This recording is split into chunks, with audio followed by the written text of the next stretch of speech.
Hi, welcome back to Samie Talks. It is finally time for me to make the suicide video. I know I've been late. I really wanted this to be my next video. And I just had to get in the right state of mind. I've been busy, things have been going crazy. But I don't even know where to go to this. It's just, this is kind of hard to talk about. Because personally, I know how it feels to want to take your own life. It is one of the scariest feelings in the world. It's the overwhelming feelings of your world is just crazy. You can't control it.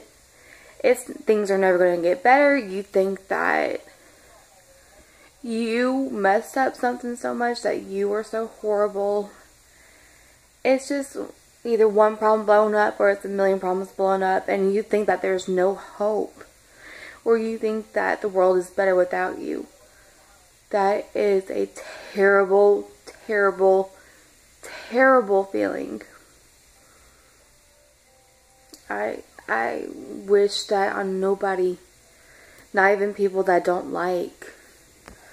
But today I came up with just a few things to do when you're having suicidal thoughts. I made another video and I deleted it on accident, but I might add on to this eventually. First thing you can do is call a hotline. There's several hotlines, community-based, church-based, group-based, that you can call. And you could just tell them what's going on, and there's someone to talk you through it. Those have saved thousands and thousands of lives. I didn't have luck with that because I tried to call 2 places and they were busy and I was on hold for too long. But they might help you out. Think about things that you would miss.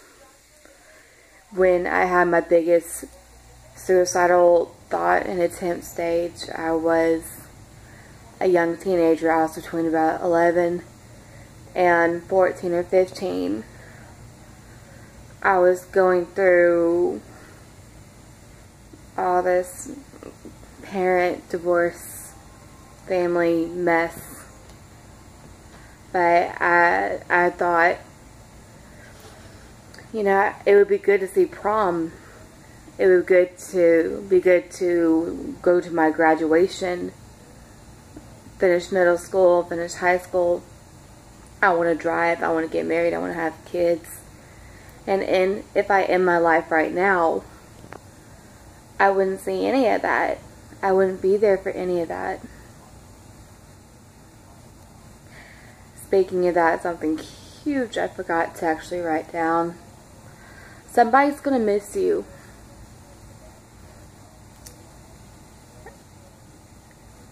If you've ever lost somebody, anybody that you cared about, it could be a person or an animal, you remember how much you miss them, somebody's going to miss you that way. Yes, suicide is partially selfish, but as somebody who's wanted to do it, it's mostly about other people. You think that they won't miss you, or they're better without you. No, they're gonna miss you like crazy. I used to think that my mom wouldn't miss me, but I know that I'm loved. Even if people don't show you that they love you, they do. Love is shown in many, many weird ways. I have a family. I know people that only show love through like cooking for you, or taking care of your car, doing housework. That's their way of showing love. Everyone has different ways. You are loved. Somebody will miss you. No self-medicating.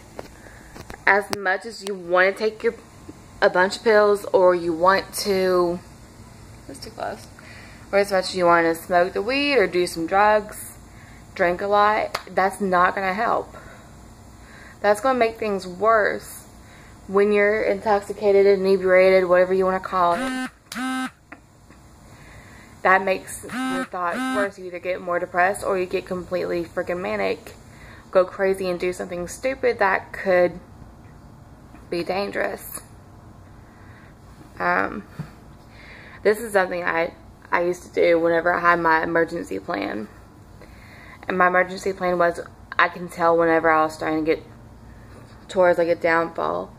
And I knew that I was getting towards a bad place. I knew I was going to start thinking about hurting myself.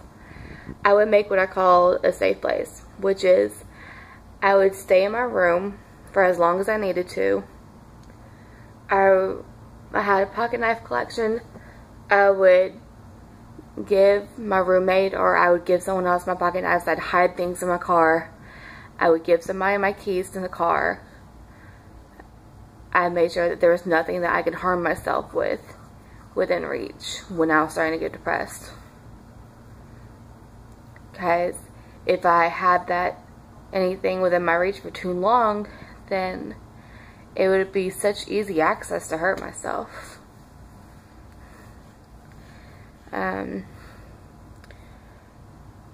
So I say a safe room would be a good idea, because especially if you want to be isolated, that's not a terrible thing. It just depends on who you are. Some people need isolation, like I do, and some people need to talk to someone. They need to be more social, and I'll get into that in a little bit. You can check yourself into a mental hospital. There's nothing wrong with checking into a mental hospital. I'm going to say that again. There's nothing wrong with checking into a mental hospital. Taking care of yourself is the biggest priority you have. If that includes admitting that you're weak and that you can't handle things right now, that makes you brave. Yeah, it does. I've had people argue with that with me. Like, it doesn't make you brave. It means you're weak. It means that you can't handle things. No, the fact that you love yourself enough to go get yourself taken care of, that's love. That is self-love. That is putting worthfulness on yourself. Don't be afraid to ask for help, even if it's professional help. Don't worry about work. Don't worry about social situations. Worry about yourself. You are all you have for the most part. It's not a bad thing necessarily. It's just you. You gotta love yourself and take care of yourself. It's scary going to a mental hospital. I've been twice, but you gotta love yourself enough to admit when you need outside help. Alright, I got 3 more. No driving. That is my biggest one. The last time I had self-harm thoughts, I wanted to drive into a brick wall, and somehow I would only manage to get a coma. When you're driving, you're more likely to either make a bunch of purchases that you don't need. You're going to get alcohol, you're going to go get drugs, or you're going to just try to drive off of a cliff or something, drive off of a ditch. When you're depressed and you're driving, driving increases the danger zone like 10 times. Because there's so much more harm that you can do in a car than in your safe room. Talk to somebody. When you're depressed, most people have the thoughts of, nobody wants to talk to me, nobody cares, no one wants to hear my problems. Try it. There's someone who cares about you. I've had those thoughts. Oh, they don't want to hear me blab again and again and again. There are people. There's people who care about you. If you don't think there's people who care about you, man, send me a message. I will talk to you. If you think that your life is worth so little, that nobody cares about you, nobody loves you, and that there's no way out of your situation, message me. I will talk to you. Because I don't know you. I don't know anyone who watches my videos. But I care about everyone. Because no one needs to feel that way. No, and it's a horrible feeling. But there's someone who is willing to listen to you. Either on the phone, someone you know, a family member, a stranger. Someone loves you. And last thing, you can join a support group. There's things like Al-Anon, NAMI, DBSA, NA. There's all kinds of these letter groups. There's support groups for almost everything, especially in Memphis. There's so many support groups.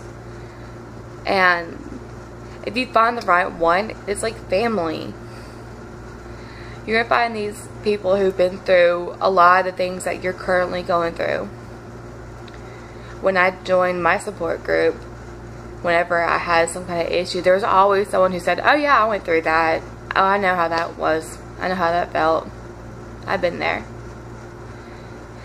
And it gave me so much hope to think, oh my gosh, I'm not alone. And it might help you out. There's nothing wrong with support group. It may not be what you expect. You just gotta go in there with an open mind and not expect to be healed in one day. When you have depression or any kind of mood disorder, you have it for life. It is a daily struggle. You are always in recovery or in treatment. It's a daily thing. You don't get a break from it. It's not going to magically get better. It's going to be a little